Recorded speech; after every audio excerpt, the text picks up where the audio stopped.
It is 6 o'clock and I call the meeting to order. Can we please have roll call? Yes.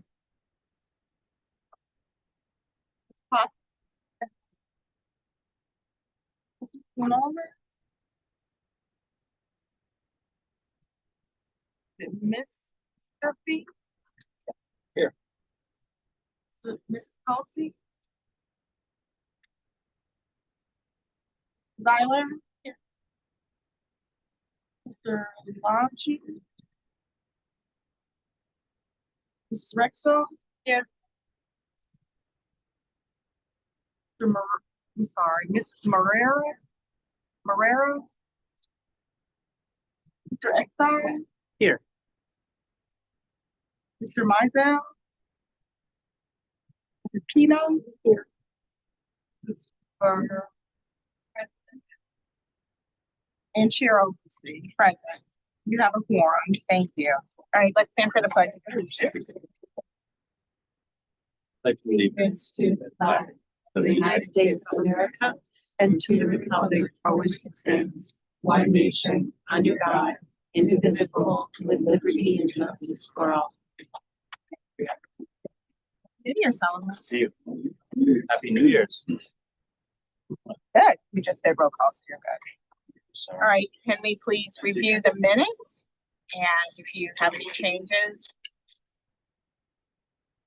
Not.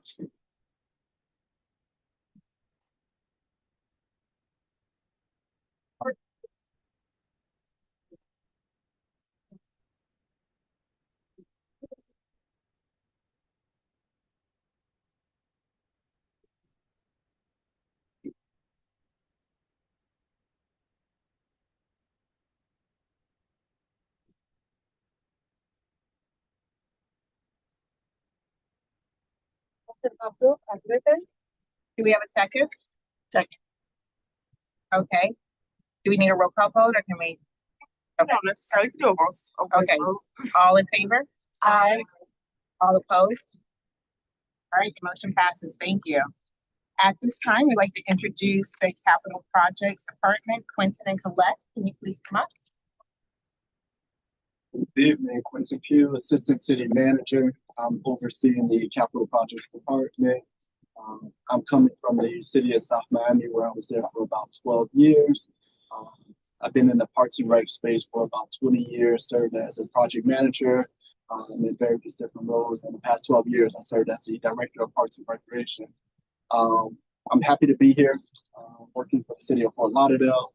I've been here a little bit over a month now. I think it's been about 5 weeks or so, and I'm excited. The Capital Projects Department will be overseeing the Parks Bond, transportation projects, vertical infrastructure projects such as fire stations, parking garages, streetscapes, etc. So I'm happy to be here, happy to meet you all, look forward to working with you all. I think we'll be back here in a couple of months or so to give a presentation on the Parks Bond as far as phase implementation and things like that. So I look forward to that in the coming months or so. Also joining me is Ms. Colette Satchel. She just started this week. So I'll let her go ahead and introduce herself. So as he said, Colette Satchel, day 3, and I'm really happy to be here. I have 8 years of experience working with the city of Miami Beach in capital projects. When I left, I was a division director. I've also had 13 years of private architectural practice, and prior to that, another 15 years of practice in architecture. So I'm very strong on design and project delivery. And I look forward to working together with your board to make sure we can successfully complete these park projects. Thank you. Welcome. Congratulations. All right, outdoor permit presentation by Brittany, Carolyn, and the Hill. Are you here? Yeah. Hi. So I'll go ahead and kick it off real quick.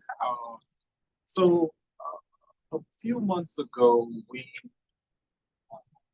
initiated our, what I'm going to call our impact calendar and impact dashboard there. And so the city has always had an event calendar, or has it for a while. And so what we've done to this point is enhance that effort and provide a bit more of a user-friendly dashboard for our residents and neighbors to really view and see what's taking place within the city. And so with that being said, I know Nahil and IT and Brittany and Carolyn, they are the true experts of this, so I'll let them take it away. Nahil, you on? I'm on. Can you guys see the screen? Yep. Yes. Sorry. Okay. So I was asked to come on and give you guys a little bit of a tour of the dashboards. So like Carl mentioned, we designed these to fill the gap on 3 issues that we were having, which was communication, transparency, and data collection. So they all interconnect, but we actually designed 3 different intakes for it. So the data collection gap is having all of the applications come in digitally through the web now. That is this application here. For communication, we have the Explorer here, which allows neighbors to kind of get a gauge of what's going on or what's coming up in their neighborhood. And then for transparency purposes, if you live in areas that frequently have road closures and such, we've created this kind of event impact dashboard. So they are 3 separate applications, but they are all interoperable. And I will show you what I mean by that by starting at the top. So this looks like it's just an intro to Parks and Recs, but if you click it, it actually takes you to our website. To navigate to where I was, you just hit the events, and then here are the event calendar and event dashboard. So if you are lost, going to one will take you to all. The permit can be accessed directly from here if you are on there looking and saying, hey, I would like to submit an application. And then the impact is also right here. And all of them have similar buttons that will take you to each of the others. So starting out with the Explorer, it defaults to the current date. And basically what it gives you is kind of a card deck and then a map of everything that we have processed on our end. So it's not necessarily that commission has approved it, but if the application has come through, we've gathered everything that is required on Parks and Rec, and we're just waiting on things to go through legal or through commission. You will see it before that process has occurred, just for transparency purposes. And if anything changes, then we'll cancel it out and it'll be removed from here. But just so you know, this is everything that we have currently processed. As you scroll down, it will give you everything we have to infinity. And I think we're into 27 on some of here. And I won't keep scrolling because it literally does go on to forever. If you notice, you have a little bit of white and a little bit of green. So the light green is the city, I don't know if we're calling them city sponsored, but it's basically the events that the city helps produce. And then the white are the permitted applications that have come through. So we've integrated both sides of the house in here. We are working on a 3rd integration, still at build out, which will be Fort Lauderdale Aquatic Center events. Up top, you'll see that we have a couple of options for you. So if you come on here and you wanted to just limit the view to whatever has music, it'll, whoops. There we go. It'll modify the card deck and the map to only those events that have music, food, and then when we hit Kids Zone, it should get a little bit more limited, as you can see. So now we're down to however many this is, 4, 8, 9, 10. And then if you wanted to select the actual event, it'll zoom in to the event. It'll give you a little bit of a descriptor of whatever the applicant put in so that you know what it's about, tell you the time, the dates. This one, I believe, is a 2-day event. It'll give you the location, which you can click on this and it'll take you to Google Maps. And then it'll tell you what amenities are available. This has basically everything, but if you didn't know what those meant, you can click on that and it'll give you a little bit of a legend on what is what so that you can get your little view. To go back to the entirety of the map, just re-click, turn these off, and you'll get back to your original. So just an FYI, this particular screen doesn't backdate, but if you were looking for an event in March or November of 26, you can whittle it down moving forward.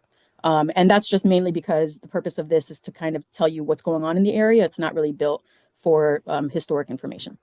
However, if you went to the impact dashboard, you'll see everything that was on there. So the total events that we've processed current today forward is about 64. It'll give you a historical on the closures, road closures, bridge closures, number of music, parking impact. This allows you to search over here if you wanted a specific event. It'll drill down to just noon tunes. If you wanted just live music, it'll tell you what's got live music. So it'll search basically whatever you see written here. So road closure, music, parking impact, whatever keywords are on here are searchable. If you click it a little bit, this should be the default. It's a little bit kinky today. It'll give you a view of all of these 64 events. And then if you wanted to know why some dots are larger than others, it's basically population based or sustained attendance based. So not regular attendance, but how many people would be at the event at any given time. So the larger ones have a larger sustained population. You can then toggle these to either just barrier island specific, to road closures, to music impact. And as you notice, it'll tick down as you make those modifications to just parking impact, serving alcohol. And then if we just go after hours, it'll give us nothing because nothing has all those parameters. But if you untoggle and you see that there is one that is just music after hours and you go over here and wanted to know what that was, it'll drill into St. Demetrius and then give you the zoom in over there. So that's kind of your quick overview. You can also filter this to district. And unlike the other dashboard, last thing I want to mention here, this will allow you to backdate, but it'll only go back to fiscal year to date, so October 2025 forward. And it'll also allow you to put an until date. So if you only wanted to see events in February, events in March, you can filter them out over here. But as you can see, from October 1st to current date, 153 processed. Questions? Very nice. I like it. Good feature. For accountability and planning. Yes. So I think this is fantastic. I love it. I was just looking at it. I was trying to share the SIPs that's on January 31st. Good Southeast Flat. Yeah. With a friend. I saw the flyer on social media earlier. So when I just went on to look at it on here, there's not that flyer, like the regular, you know, just On the So- mobile? Oh, I was on my phone, yeah, but if you click on it on here, does it show you just that? So the mobile view, it does have a mobile view, but the mobile view is going to be a different view, and it'll have a little bit more limitations and functionality because we're trying to make sure that if you're on your tablet versus your iPhone versus your Android, that you still have all of the same options. So you're not going to get like the full functionality that you would on your desktop, but all of the information should be on there. Just not the actual flyer. You're looking for the flyer. Yeah. Oh, the flyer. More No. so of an overview. Yeah, this is more an overview of impact. So some of these events are not even they're not city produced events, so we're not necessarily advertising the event, just letting the residents know how they're being impacted by the event. Got it. Well, I love it regardless. I think that's very But just keep in mind too that we do have the flyer online on our website. So if that is something that you wanted to do, that there's the option there. And I actually was looking into having the flyer linked for the city produced events. We just haven't gotten there yet because we're trying to get FLAC online. Excellent. Thank you very much. Any other questions? Yes. So, great work, beautiful website, beautiful. I like the colors, it's clear, it's very visible, self-explained, so kudos to the team. Considering permit issuance, that would be a question, I guess, to the public director. I recall conversations last year to give the commissioners guidelines to limit permits issuance because some areas are impacted more than others. Is that the tool that the department is looking forward to use?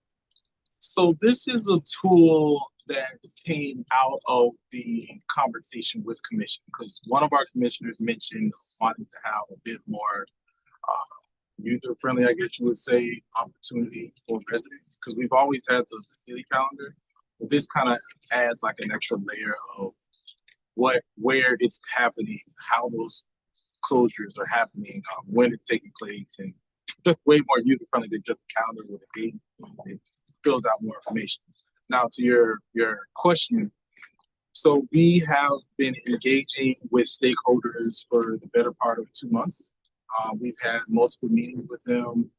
In fact, we just had our last meeting yesterday, and we've gotten some feedback from them, and we'll be reaching out to some of the event promoters, and they'll be a part of a upcoming meeting next week, in which we will talk through it, get their recommendations, and then we'll put together a presentation for commission as far as the feedback that we receive from both parties. And both parts mean the consultant and Both parties as the stakeholders, these are individuals that have a vested interest in the actual in event. with them. Okay, very good. Because it looks like this is a great tool to navigate them and going forward. Because my understanding is when the city decided to issue the permit for the event, let's say December, right? That's next year. That already goes on this calendar, correct? Yeah, as soon as our commission approved an event, it is uploaded on the calendar for. Excellent. This way, it's kind of help the department to even see it going forward if they can. Yeah, and Carolyn, really correct me if I'm wrong, but when they're a event promoter is wanting to fill out an application, they use this, and that's how we get our. Right, so some of these might not necessarily be approved yet, if they're approved on our end. Yeah. So as soon as they're approved on our end, they populate on the calendar. Okay. So you have more advance notice instead of us waiting until commission approves something. And we also still send out, our strategic communications department still sends out the traffic advisory for those who have their email, and they get those inquiries every time we have an upcoming event. Okay, I'm sorry. My second question would be, how are we going to promote this website? Because it's amazing. So Facebook, social media for the city, because I think it's a great tool. Yes, so strategic communications has sent out some information about it. We didn't want to do it too much because it's so new. We don't want it to be a rush for everybody to go view it. But as Nikhil mentioned, there's another phase that will be added to this. And so we'll begin to ramp up more marketing and promotions for this. You'll also start to see the link on some of our marketing materials that we'll have going forward. So they'll be there. We just haven't done a heavy push for it. And I believe our strategic communications may be doing a video or have done a video or something other like that. That'll be coming out regarding it. I have a follow-up on that. Do you guys have an API that you, let's say, partner with Fort Lauderdale Chamber of Commerce or some other places where they can take your data and put it on their event calendar? So for this iteration, no. But we do have, the city has which I think you're alluding to is Placer ID, where we can extrapolate data from who's coming to events, from where, for how long they're staying. That type of thing. What I meant was taking the events and then feeding it to other calendars, so you don't have to do too much marketing. They're doing marketing for you. Like Fort Lauderdale Chamber of Commerce, they have a very good events calendar, and they allow that. I see. That'll be something we probably look into if we don't already do that from our strategic communications. Any other questions for the speaker? I have one more. I might have missed this. I saw you can search for live music. Like, can you search for like Huizinga Park? Everything that's at Huizinga coming up. So when you go to, to answer that question, I think it's a little because this is strictly of information that's populated of events that are forthcoming, and so Nahil kind of chiming here. I don't think it's necessarily specific by a park, but If there's music, like let's say for example, if you want music and you only want to see events with music, there's that option. If you only want to see events with a whole like road closure, there's that option. You could. So for this one, we wanted to keep the interface clean, so we did not like add in the location. We can look into adding it. It's just we got to be cognizant about like how it's going to look on the mobile view. So even though it looks clean here, it's going to be a little bit crowded on the mobile view. But to your point, I do see the value in, you know, limiting it to a single park. What you can do is zoom into like the area of interest instead over here. It's not going to make a modification to any of these, but if you go to the Event Explorer, there is an address search. Like if you wanted to search for whatever is near you within 500, I believe it's 500 feet, it'll give you that zoom in of here's what's going on in 500 feet. It is a little bit glitchy now because I think there are some issues with GIS, but that feature is on this side of it, not on the impact side. I see on the event impact side, at least on mobile, there's an option to look at only events that are on the barrier island. So if that matters. Yeah. And it will also do, like I said, district, but like I do see the value of having it be a park if you just wanted to know what's going on in Huizenga or Oceanside, since those are our two big ones. We'll look into it. Yeah, and the only thing I'll kind of end this conversation with is, I think I mentioned this when I opened up, is that this is all a city functions created thing. And so between our IT department, Hill, Brittany, and Carolyn, they're the brainchild of this. So to go from nothing to this in a matter of 6 months, it's pretty remarkable. Wow. Good job. Congrats. Yeah. Thank you, Director Carl. Department update by Director Wright. What are you? Assistant Director, Deputy Director. What are you? Okay, good evening, everyone. Happy New Year. Happy New Year. Happy New Year. I'll wait till the presentation comes up.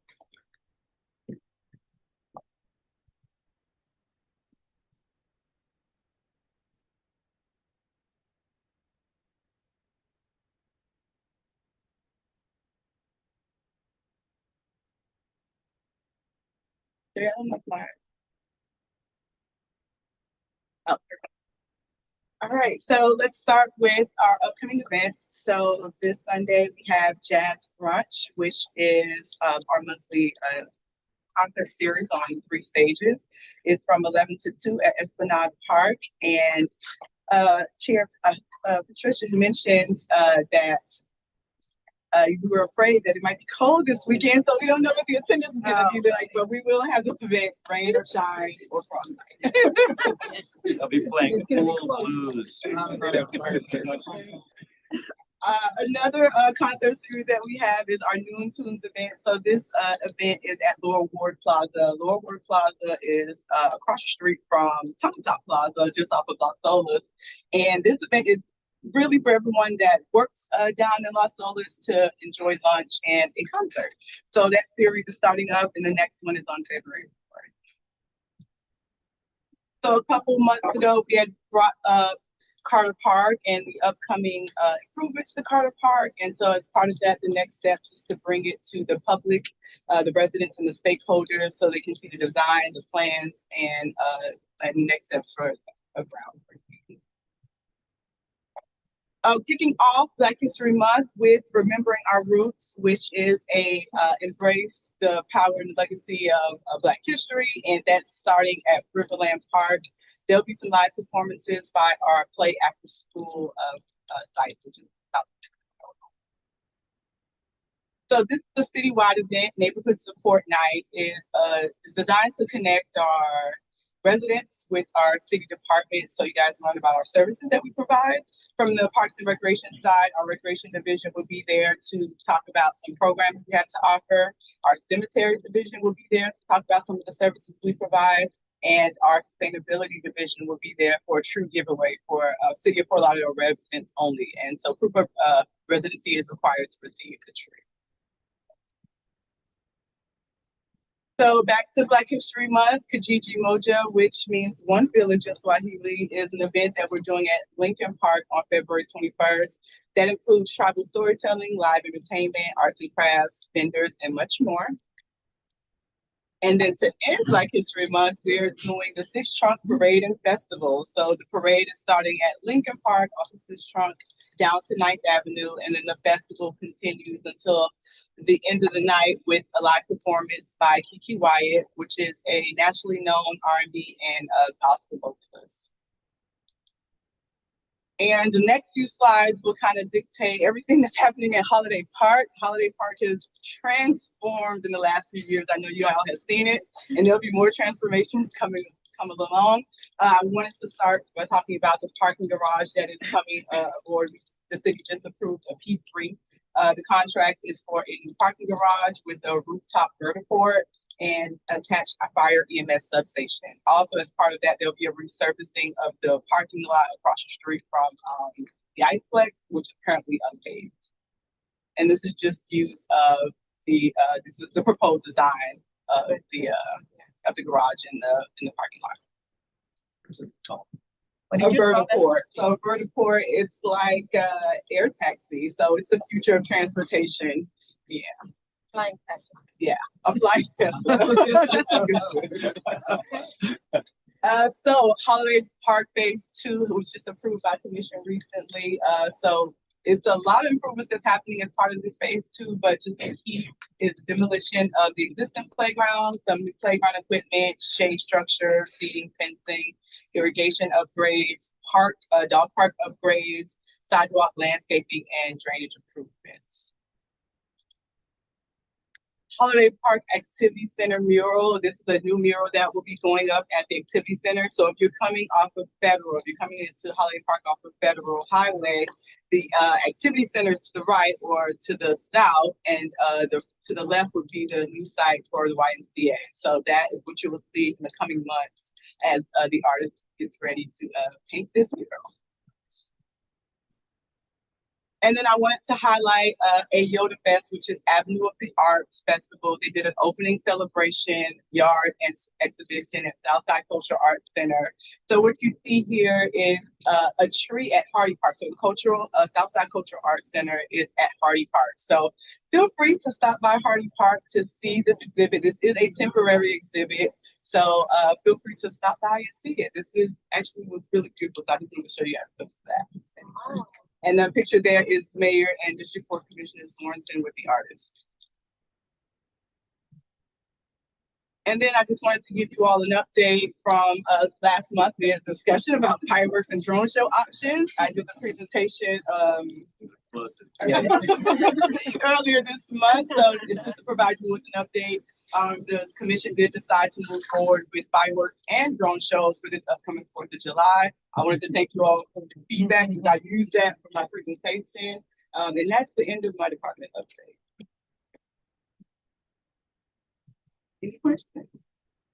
I don't have a question, but I do want to say, because I use it a lot with my grandchildren, Hardy Park has done a wonderful job with their playground. Oh, yeah. It's finally done. Yay! One of our most popular playgrounds.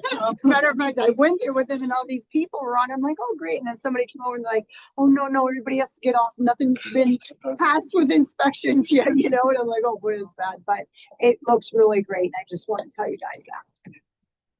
And also bravo, part of that, bravo to the team for getting all those exclusive children's play area signs up at 44 parks? Yeah. So, Yeah. So we sent you all email all the LTCs we sent out. So LTCs are letters to the commission where we provide them with updates. And as part of that, one of the LTCs was letting you all know that we completed the installation of the signs.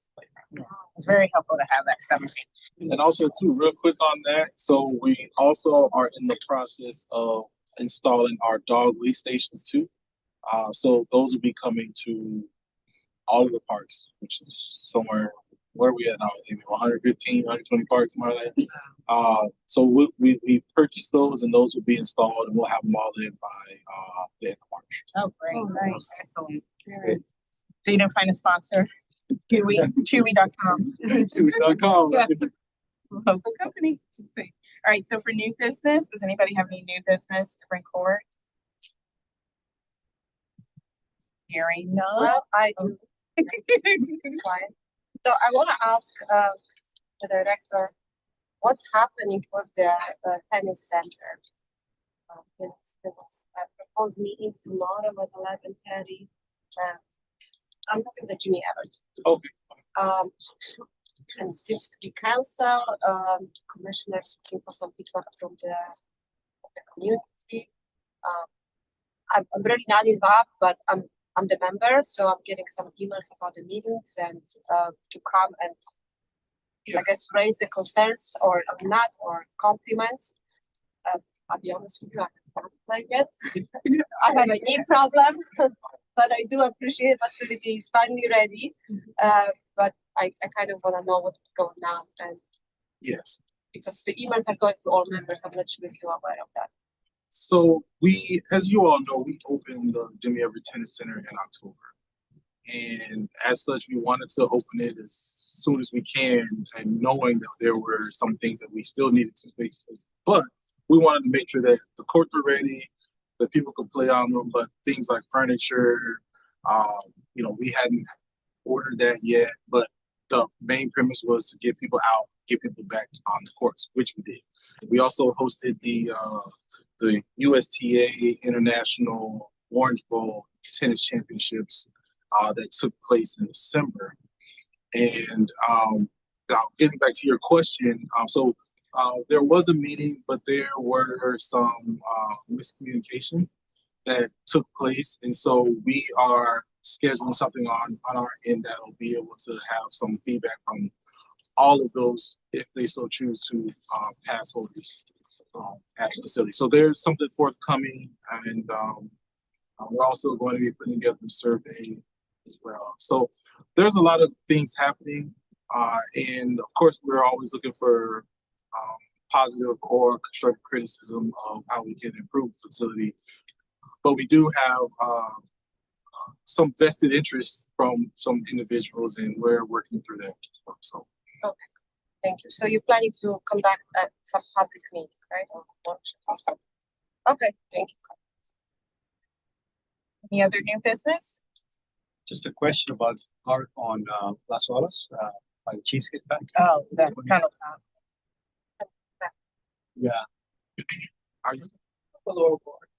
Are you put it on tunnel talk? Are you? Oh, that's what they pay. They pay the structure. What's the status of that? So that project will be done within the next 3 weeks. We had to pause it in January because we had an outdoor event permit that kind of conflicted with where we wanted to start. And so in about 3 weeks, the project in totality. So we're looking mid-February-ish, third week of February at the latest, we should be ready to go. And that'll provide shade covering. Now, mentioning that, so Amy mentioned our noon tunes, and our noon tunes are taking place at the Lower War Plaza, which is directly across the street from that. Yeah. And so part of some of the activation concerns that we have had is that there was not enough shade. And of course, that's an active and robust area there along Las Olas. And so we kind of had our facilities team kind of fabricate shading for that area.